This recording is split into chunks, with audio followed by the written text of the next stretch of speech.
Në një qoshe të shtëpisë së saj modeste në Dhërmi, ulur pranë një fotografie të burrit të saj të ndjer jeton e harruar nga shteti zonja Androniki Koka, 80 vjeç. Syti janë mjegulluar nga vitet, por dhembja e padrejtësisë nuk i është fashitur. Ajo nuk qanë vetëm për bashkëshortin e saj Marko Koka, që ndroi jetë me zemër të thyer, por për një padrejtësi që e ka ndjekur familjen e saj për më shumë se një dekadë. Marko Koka ishte një burr autokton i Dhërmiut, i lindur dhe rritur në ato toka që brezat i kishin trashëguar me mundë djers. Një burr i qetë, punëtor i ndershëm që nuk kërkoi kurrë asgjë që nuk i takonte.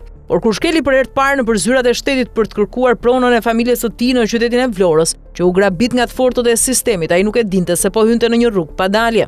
Që nga viti 2018 familja Koka ende dyerve të prokurorisë dhe gjykatave të Vlorës në kërkim të asaj që u përket me ligj, me dokumente dhe me gjak, por në vend të së drejtës hasën në një mur të fortë të quajtur drejtësia e kapur, një sistem ku më i forti dhe më i pasur i mbron njëri tjetrin ndërsa qytetarët e ndershëm dhunohen ligjërisht. Prona e tyre është regjistruar me dokumente të rregullta që nga koha e viteve 90, është përvetësuar në mënyrë të paligjshme nga individ të lidhur me mafjen e pronave në qytetin e Vlorës, një rrjet i strukturuar që bashkëpunon ngushtë me persona brenda prokurorisë, gjykatës dhe zyrës së kadastrës. Familja Koka ja dha me qira një qytetari në mirë besim pasi kishin lidhje gjaku, duke mos e imagjinuar kurrë se do të kthehej në viktime një skeme të pastër grabitje me bekimin e shtetit. Qiraxhiu në bashkëpunim me një rrjet të strukturuar individësh brenda institucioneve shtetërore, përfshirë zyrtar të kadastrës, jurist, noter dhe njerëz me pushtete çojnë pronën në legalizim si ishte e tij. Brenda pak kohe prona e marrë me qira u kthye në pronë të regjistruar në emër të grabitësit, ndërsa familja Koka me dokumente të rregullta mbeti jashtë. Prej vitit 2018 ata kanë trokitur në dyert të drejtësisë nga prokuroria të gjykata pa mundur të gjejnë zgjidhje. Marko Koka, kryefamiljari, ndroi jetë me dhimbjen e padrejtësisë dhe sot bashkëshortja e tij 80 vjeçare,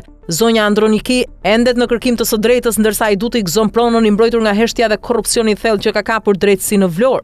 Disa institucione brenda sistemit të drejtësisë po kërkojnë që media dhe avokatët të heshtin dhe të mos kritikojnë gjyqtarët e prokurorët, duke argumentuar se kjo helmon opinionin publik dhe dobëson besimin në drejtësi. A do ta pyes dikush ndonjëherë zonjën Androniki se kush e ka helmuar më shumë gjatë gjithë kësaj kohe të dhimbshme? Nuk është vetëm banda e hajdutëve që i mori pronën, por më shumë e ka helmuar banda e drejtësisë, ajo që në vend që të jetë mbrojtëse e ligjit u kthye në grabitësen më të madhe.